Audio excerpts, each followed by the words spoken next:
Test series से अपनी कमियां निकल के आ जाती हैं। एक डायरी बना लीजिए, उस डायरी में क्या करिए, जब आप टेस्ट सीरीज दे के आइए तो उस डायरी में आप मेंशन कर दीजिए कि सर मुझसे मतलब ये गलती मुझसे हो रही है, मैं कैलकुलेशन मिस्टेक कर रहा हूं। यहां पर जो आपकी कोर फैकल्टीज हैं, जिन सब्जेक्ट्स के महारथी हैं, वही सब्जेक्ट के वो टेस्ट सीरीज बनाते हैं। इसका आपको एक सबसे बड़ा गेन हो जाता है। Hello everyone, welcome to PW. So आज इस सेशन में मैं डिस्कस करने वाला हूं टेस्ट सीरीज के बारे में। और टेस्ट सीरीज एक प्रैक्टिस सेशन है जिसके थ्रू आप अपनी गेट में मनचाही रैंक ला सकते हो। और गेट में मनचाही रैंक का मतलब है मनचाही नौकरी का मिल जाना, या मनचाही आईआईटी में मनचाहा ब्रांच से एमटेक परफॉर्म करने का मौका मिल जाना। सो यहां पर जो है टेस्ट सीरीज को स्टार्ट करने का समय क्या है, और साथ ही साथ कैसे टेस्ट सीरीज को यूज करें ताकि आप बेस्ट रिजल्ट पा सकें, ये पूरा इस सेशन में बताने वाला हूं। और आपको मैं ये भी बता दूं कि प्रैक्टिस की सबसे अच्छा जो स्वरूप है वो टेस्ट सीरीज ही प्रोवाइड करता है किसी भी कॉम्पिटिटिव एग्जाम की प्रिपरेशन में। तो आज मैं आपको यहां पे टेस्ट सीरीज के बारे में पूरी चीजें बताने वाला हूं, बहुत ध्यान से सुनिएगा। सबसे पहले डिस्कस करते हैं कि टेस्ट सीरीज कब देना चाहिए। देखिए, अभी मैक्सिमम स्टूडेंट जो है वो नवंबर दिसंबर से अपना प्रिपरेशन स्टार्ट कर चुके थे, कुछ ने जनवरी में अपनी प्रिपरेशन स्टार्ट करी थी, कुछ लोगों ने फरवरी में स्टार्ट करी थी। सभी के लगभग 2-3 सब्जेक्ट 4 सब्जेक्ट तक हो गए होंगे। और अब मैं आपसे बोलूं कि टेस्ट सीरीज देने का समय आ गया क्या, तो बिल्कुल आपकी टेस्ट सीरीज देने का समय आ गया। थोड़ा और अगर आप टेस्ट सीरीज देने का समय की अगर एग्जैक्ट बात करें तो मैं बोलूंगा यार मई से आपको टेस्ट सीरीज स्टार्ट करनी चाहिए, या जून मिड से। 15 जून आइडियल टाइम है आपकी टेस्ट सीरीज स्टार्ट करने का। तब तक आपके लगभग सब्जेक्ट हो चुके होते हैं, कुछ सब्जेक्ट्स आप बढ़िया से अपने प्रिपेयर कर चुके होते हो, जिनको रिकॉल और रिवीजन करने का समय भी आ चुका होता है। ठीक है, तो भाई स्टार्ट कब करना है? 15 जून के आसपास आप डेडलाइन बना लीजिए कि 15 जून से मुझे टेस्ट सीरीज स्टार्ट कर देनी है। 15 जून से आपको लगभग अपनी टेस्ट सीरीज को स्टार्ट कर देना चाहिए। ठीक है, ज्यादा जल्दी टेस्ट सीरीज स्टार्ट करने का बेनिफिट क्या होगा कि आपको नंबर ऑफ क्वेश्चंस ज्यादा लगाने को मिलेंगे। अब आप बोलोगे सर हम तो सर अभी फरवरी में स्टार्ट किए हैं, अभी तो हम सब्जेक्ट को उड़ना भी नहीं सीखे सब्जेक्ट में सर, और आप कह रहे हो कि टेस्ट सीरीज दे दो। इसके लिए एक छोटी सी आपको कहानी के बारे में बता रहा हूं, कहानी क्या बल्कि रियलिटी आपको बता रहा हूं। ये रियलिटी है आपके बाज पक्षी की। आप सब बाज पक्षी के बारे में जानते हो, ईगल के बारे में। ईगल अपने बच्चे को उड़ना कैसे सिखाती है पता है? वो क्या करती है, वो अपने बच्चे को जब सारे बच्चे सिर्फ चोंच से चू चू चू चू कर रहे होते हैं ना, उस समय ईगल उड़ना सिखा रही होती है। क्या करती है, वो अपने बच्चे को ले जाती है लगभग 10 से 12 किलोमीटर ऊपर आसमान में, और वहां से छोड़ देती है। वहां से छोड़ती है। ऐसा ही टेस्ट सीरीज में भी होता है स्टूडेंट्स के साथ में, एकदम अचानक से सर नए क्वेश्चंस आ जाते हैं, फिर लगता है अब क्या करें, अब तो सर गए। उसको भी वो ऐसा ही लगता है। वो पूरे 9 किलोमीटर तक इसी स्थिति में आती है, फिर उसके पंख खुलने लगते हैं, फड़फड़ाना चालू कर देती है, फिर उसे लगता है अब तो नहीं हो पाएगा। एकदम लास्ट में आके ना ईगल जो है वो अपने बच्चे को वापस से पकड़ लेती है, और ये प्रोसेस चलता रहता है जब तक कि वो सीख नहीं जाता। इसके पीछे कारण है, कारण ये है कि जो प्रैक्टिस है उससे वो जल्दी उड़ना सीख जाएगा, और जब वो जल्दी उड़ना सीख जाएगा तभी वो दुनिया में उस ऊंचाई तक पहुंच पाएगा जहां पहुंचने के बाद सर्वाइवल की एक रिस्पेक्ट है। तो आपके लिए बिल्कुल वही चीज है। आपको टेस्ट सीरीज देते समय शुरुआत में थोड़ा बहुत ज्यादा लगता है कि सर टेस्ट सीरीज अभी हम इतनी जल्दी चालू कर दें तो क्या होगा। जिस समय लोग अब पढ़ रहे होंगे उस समय आप प्रैक्टिस मोड में आ चुके होंगे। अर्ली स्टार्ट का हमेशा ज्यादा बेनिफिट मिलता है, तो इस बात को हमेशा अपने दिमाग में रखिएगा, और ज्यादा नंबर ऑफ क्वेश्चंस आपको प्रैक्टिस करने को मिलेंगे। जो ड्यूरेशन है ना वो ज्यादा मिलने का फायदा क्या होगा सर, एग्जैक्ट वे में हम अपनी टेस्ट सीरीज को एनालाइज कर पाएंगे, गलतियों को सीख पाएंगे और आगे बढ़ पाएंगे। तो यहां पर आपको ज्यादा समय मिलेगा जहां पे आप क्वेश्चन प्रैक्टिस कर पाएंगे।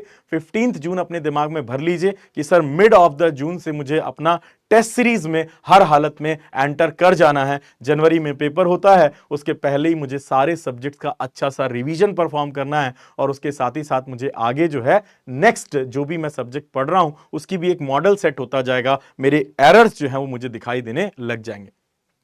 टेस्ट सीरीज का बेनिफिट तो मैंने आपको बताया। एक सबसे बड़ा बेनिफिट आपने देखा सर कि हमको जो है एग्जाम का फील आ जाएगा।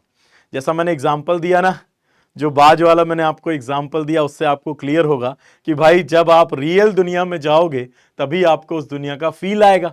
तो ये एक ऐसा टेस्ट है जिसमें आपके पीछे टीचर बैठा हुआ है, वो आपको बचा लेगा, आपको फिर से सिखाएगा कि आपने जो गलतियां की उसको कैसे सही करना है।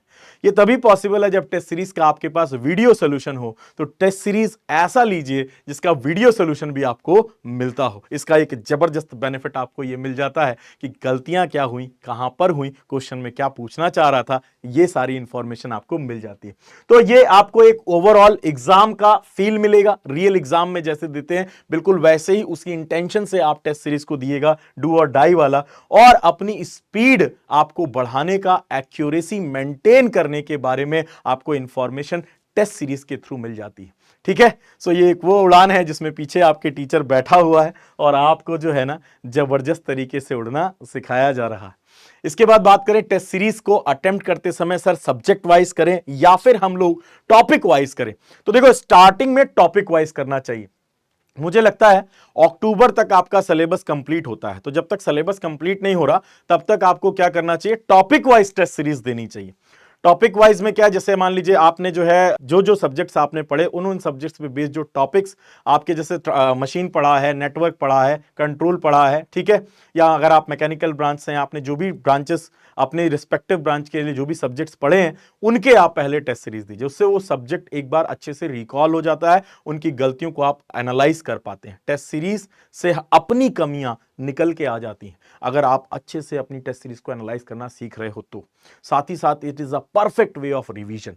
तो सब्जेक्ट वाइज चलना चाहिए सबसे पहले। सब्जेक्ट वाइज के बाद हमें जो है वो फुल लेंथ पे जाना चाहिए। फुल लेंथ पे जाने का जो आइडियल टाइम है गेट की प्रिपरेशन के लिए वो मैं बोलूंगा अक्टूबर के आसपास है। अक्टूबर से अगर आप अपना फुल लेंथ टेस्ट में जाते हो ना तो वो बहुत बढ़िया है। तब तक आप बढ़िया से टेस्ट की सारी गलतियों को करना लगभग खत्म कर चुके होते हो और अब आप एकदम एंटर कर जाते हो real mode of the paper में, क्योंकि फुल लेंथ का मतलब सारे सब्जेक्ट एक साथ आ जाना। ठीक है, सो अक्टूबर के आसपास आपको फुल लेंथ अपना स्टार्ट कर देना चाहिए। अब कैसे सर हम अपनी गलतियों को एनालाइज करेंगे, इसके लिए सबसे पहले ये करिए कि जब आप टेस्ट सीरीज दे के आइए तो टेस्ट सीरीज में जो क्वेश्चंस आ जा रहे हैं और जो क्वेश्चंस आपसे नहीं बन रहे उनको, या जो बहुत अच्छे क्वेश्चंस हैं उनको बुकमार्क कर लीजिए। जिनको लगाने में आपको समय लगा या जिनमें बहुत अच्छा कोई कॉन्सेप्ट आपको रिकॉल करा रहा है, मल्टीपल कॉन्सेप्ट, उन क्वेश्चंस को आप क्या कर लीजिए, बुकमार्क कर लीजिए, हाईलाइट कर लीजिए अपने पास में। और जब आप नेक्स्ट टाइम रिवीजन करें तो उन क्वेश्चंस को अपने रिवीजन का पार्ट बना लीजिए। इससे आपको बहुत बेनिफिट होगी। जो क्वेश्चन आपसे गलत हो गया वो गलत हो गया, इसका मतलब क्या हुआ, उस पर्टिकुलर टॉपिक में आप कहीं ना कहीं वीक हैं और उस टॉपिक को अब आपको एक बार रिकॉल करने की जरूरत है। कोई पर्टिकुलर गलती आप कर रहे हो, किसी कॉन्सेप्ट में आप जो है उलझ जा रहे हो, क्वेश्चन की लैंग्वेज में उलझ जा रहे हो, ये सब जो भी आपसे गलतियां हो रही हैं इनको आप क्या करिए, पेन डाउन कर लीजिए। पेन डाउन करने का फायदा क्या होगा, पेन डाउन करने का मतलब है नोट कर लेना। पेन डाउन करने का सबसे बड़ा बेनिफिट क्या होगा, आपको आपकी गलती ना नजर आएगी। एक डायरी बना लीजिए, उस डायरी में क्या करिए, जब आप टेस्ट सीरीज दे के आइए तो उस डायरी में आप मेंशन कर दीजिए कि सर मुझसे मतलब ये गलती मुझसे हो रही है, मैं कैलकुलेशन मिस्टेक कर रहा हूं, मैं जो है कॉन्सेप्ट में यहां पर लैग कर रहा हूं, जैसे 3 फेज ट्रांसफार्मर के वेक्टर में मैं लैग कर रहा हूं सर, फेजर ग्रुप समझ नहीं पा रहा हूं, तो उस पे क्वेश्चंस जो आ रहे हैं उनमें मुझे कंफ्यूजन हो रहा है। तो इससे आपको ये पता चलेगा कि किन टॉपिक्स में आपको थोड़ा और हार्ड रिवीजन करने की जरूरत है। ठीक है, और साथ ही साथ जब आप उस डायरी को जब भी ओपन करोगे ना, जो कॉमन गलतियां आपसे बार बार हो जाती हैं, जैसे डेटा गलत पढ़ लेना, बहुत सारे स्टूडेंट्स होता है, तो वो आप अगली बार जब टेस्ट देने जा रहे होगे तो बस आप उस डायरी को एक बार देख के जाओगे नेक्स्ट टेस्ट में। उससे आपको बेनिफिट दिखाई देगा कि आपसे वो गलतियां दोबारा नहीं हो रही होंगी। फिर उस बार जो गलती हो उसको वापस आप मेंशन कर लीजिए, हाईलाइट कर लीजिए। जो अच्छे क्वेश्चंस हैं उनको आप हाईलाइट कर लीजिए, उनका आप अच्छे से रिवीजन कर लीजिए। इसका आपको बहुत तगड़ा बेनिफिट होने वाला है। मॉक टेस्ट, मॉक टेस्ट, ये जो टेस्ट सीरीज आप दे रहे हो ना, इसके बाद आता है आपका फाइनल एक मॉक टेस्ट। मॉक टेस्ट क्या है, जस्ट बिफोर गेट आपको देना स्टार्ट करना चाहिए। मुझे लगता है इसका आइडियल टाइम अगर मैं बात करूं तो दिसंबर जनवरी है, जब आप फुल लेंथ टेस्ट स्टार्ट कर देते हो ना, उसी में आपके मॉक टेस्ट भी आ गए। ठीक है, तो फुल लेंथ टेस्ट एक तरीके के मॉक टेस्ट ही हैं, बट जस्ट बिफोर गेट यानी 1 महीने पहले से आपके मॉक टेस्ट अवेलेबल हो जाते हैं। उनको देने का सबसे बड़ा बेनिफिट ये होता है कि सारे सब्जेक्ट आप पढ़ चुके होते हो और सारे सब्जेक्ट का एक साथ कंबाइंड रिवीजन और मल्टीपल डिफरेंट टाइप के कॉन्सेप्ट एक ही साथ, जैसे एक क्वेश्चन आपने नेटवर्क का किया तो हो सकता है अगला क्वेश्चन आपका एनालॉग का हो, उसके बाद अगला क्वेश्चन हो सकता है आपका कंट्रोल का हो। तो इस तरीके से आप जो है ना सब्जेक्ट स्वैपिंग करने का आपके अंदर जो है वो एक तरीके का एप्टीट्यूड डेवलप हो जाएगा। इससे क्या फायदा होगा, इससे आपको बेनिफिट मिलेगा एक्चुअल एग्जाम में। एक्चुअल एग्जाम में भी यही होना है कि जब भी आप नेक्स्ट क्वेश्चन दबाओगे वो किस सब्जेक्ट का होगा आपको भी नहीं पता होगा, तो एक वे पता चल जाएगा कि पेपर को अटेम्प्ट कैसे करना है। और टेस्ट सीरीज एक सबसे बेहतरीन मोड है अपनी प्रिपरेशन के लेवल को इनहेंस करने का। ठीक है, जो आपने पढ़ा है उसको 100% गेन करने का एक ही तरीका है और वो है टेस्ट सीरीज। ठीक है, एनालाइज करिए मॉक टेस्ट में आपने क्या गलतियां करी हैं, ठीक है, उसको एनालाइज करिए, उसको नोट डाउन करिए और एक्चुअल एग्जाम के समय भी ना इस डायरी को एक बार जरूर देखिएगा जो डायरी आपने टेस्ट सीरीज के लिए बनाई है। ठीक है ना, यहां तक आपको टेस्ट सीरीज के बारे में मैंने बताया। मैंने आपको यह भी बताया कि कब कौन सी टेस्ट सीरीज देनी चाहिए, subject wise mid of June से स्टार्ट कर देनी चाहिए। अगर फुल लेंथ की बात करें तो वो आपको स्टार्ट कर देनी चाहिए अक्टूबर के मिड से, और उसके बाद मैं अगर आपकी बात करूं मॉक टेस्ट की तो वो आपको लास्ट मंथ में स्टार्ट कर देना चाहिए। ठीक है, अब इसमें क्या होता है, इसमें आपको सबसे इंपॉर्टेंट चीज है कि टेस्ट सीरीज देते समय आपको यह लगेगा कि टेस्ट सीरीज का लेवल बहुत हाई है। जैसे मैंने आपको बताया कि टेस्ट सीरीज ऐसी क्रिएट की जाती है जो स्टूडेंट को मैक्सिमम रिवीजन भी करा सके और उसको आईना दिखा सके कि भाई ऐसा नहीं है कि तुम ये समझो कि इस सब्जेक्ट के सारे क्वेश्चन तुमसे बन जाएंगे। तो टेस्ट सीरीज बनाने के समय क्या करते हैं हम टीचर्स, टेस्ट सीरीज को थोड़ा एक्चुअल पेपर से टफ रखते हैं। इसके पीछे लॉजिक ये होता है, टफ भी रखते हैं, थोड़ा कैलकुलेटिव भी रखते हैं। इसके पीछे लॉजिक ये होता है कि आपको फाइनली ट्यून किया जा सके कि आप एक्चुअल एग्जाम में बहुत आसानी से अपने पेपर को क्रैक कर ले जाएं। अब ये थोड़े से टफ होने की वजह से कई बार स्टूडेंट डिमोटिवेट भी होने लगते हैं, उनको लगता है सर हमारे नंबर कम आ रहे हैं। तो जब आप टेस्ट सीरीज दोगे ना तो ये भी एक प्रॉब्लम, जिन लोगों ने पहले कभी टेस्ट सीरीज दे रखी है, लास्ट ईयर दिया होगा, उतनी अच्छी रैंक नहीं आई, उनको ये बात बहुत अच्छे से पता है कि टेस्ट सीरीज देने से कई बार डिमोटिवेशन का पार्ट आता है कि सर क्वेश्चन नहीं बन रहे। मगर यहां डिमोटिवेट नहीं होना है क्योंकि ये तो सिर्फ अभ्यास है, एक्चुअल युद्ध तो बाद में होगा ना। तो अभ्यास के समय डिमोटिवेट क्यों होना है?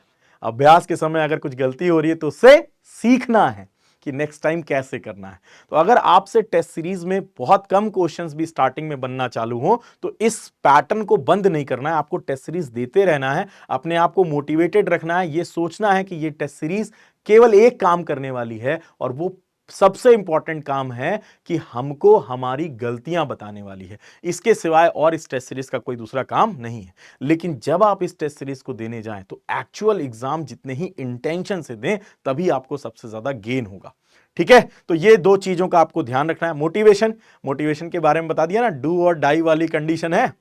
जैसे मैंने बात चिड़िया के बारे में बताया आपको, ईगल के बारे में समझाया आपको, तो डू और डाई वाली कंडीशन है और डू और डाई वाली कंडीशन के हिसाब से टेस्ट सीरीज देना है।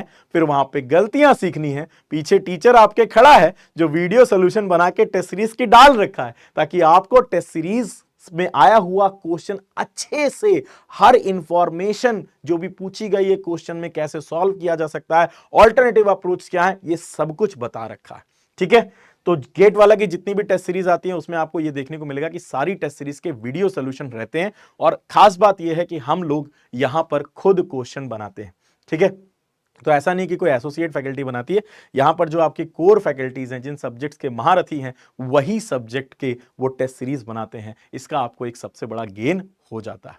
ठीक है, सो आप चैंपियन बनने के लिए ही आए हो, लेकिन चैंपियन बनने के लिए आपको ट्रेनिंग से गुजरना पड़ेगा और वो ट्रेनिंग सेल्फ ट्रेनिंग है और self training through the test series है। इसको अपने दिमाग में बिल्कुल कंठित कर लीजिए। ठीक है, सो ये आप टेस्ट सीरीज ज्यादा से ज्यादा लगाएंगे और जो भी आप सब्जेक्ट्स पढ़ रहे हो इनके साथ में जो आपकी क्लास टेस्ट सीरीज चल रही हैं उनको भी आप इसी तरीके से करते चलो। मैंने बोला एक डायरी बना लो, मैं एक वापस से रिकॉल करा देता हूं। एक छोटी सी डायरी बना लो, उस डायरी में क्या करोगे, जो तुमने क्लास टेस्ट दिए, क्लास टेस्ट वीकली टेस्ट होता है आपका, इसके साथ साथ आपका जो है सब्जेक्ट कंप्लीशन पे टेस्ट होता है। तो इन सब्जेक्ट्स में भी आपसे जो गलतियां होती हैं इनको आप पेन डाउन करो, जो इंपॉर्टेंट अच्छे क्वेश्चंस हैं उनको आप मार्क कर लो और इनको आप रिकॉल या रिवीजन वाले प्रोसेस में अपने इंक्लूड कर लेना। ठीक है, टेस्ट सीरीज देते समय डीमोटिवेट नहीं होना है, मन में ये रखना है कि सर भले ही हमसे इस वाले पोर्शन में अगर नहीं भी बने हैं तो नेक्स्ट वाली जो टेस्ट सीरीज आएगी उसमें हम अपनी इन गलतियों का यूटिलाइजेशन करेंगे, नॉलेज का कि क्या क्या गलतियां हुई, उस नॉलेज का यूटिलाइजेशन करके नेक्स्ट वाला टेस्ट सीरीज और बेहतर परफॉर्म करेंगे। ठीक है, सो ऐसे आपको अपनी टेस्ट सीरीज के बारे में आगे बढ़ते चले जाना है। और आइडियल समय आपका 15 जून है सब्जेक्ट वाइज का, अगर आपने जनवरी से एडमिशन ले रखा है, आप पढ़ रहे हो तो, और अक्टूबर जो है मिड आपका आइडियल समय होता है फुल लेंथ टेस्ट स्टार्ट करने का, क्योंकि ऑलमोस्ट आपके मैक्सिमम सब्जेक्ट कंप्लीट हो चुके होते हैं। अगर आप कभी फुल लेंथ टेस्ट सीरीज पे पहले पहुंच जाते हो, कुछ सब्जेक्ट्स आपके कंप्लीट नहीं हुए हैं, तो उस सिचुएशन में आप ये करा करो कि जो सब्जेक्ट्स आपके नहीं हुए हैं उनके क्वेश्चंस को आप स्किप करके पहले टेस्ट सीरीज परफॉर्म कर दो, और उसके बाद जो क्वेश्चंस आपने स्किप किए हैं उनको पेन डाउन करे रहो, मतलब मार्क करे रहो, पीडीएफ आपके पास रहती है। और जब आप उन सब्जेक्ट्स को पढ़ लो तो टेस्ट सीरीज वाले क्वेश्चन पे एक सेल्फ एनालिसिस आपको जरूर करनी है। होपिंग कि ये इंफॉर्मेशन आपको बहुत पसंद आई होगी और आप इसको अपने गेट की प्रिपरेशन में 100% यूटिलाइज करने वाले हो। ठीक है, सो थैंक यू एवरीवन, बहुत सारा प्यार आप लोगों को, लॉट्स ऑफ लव।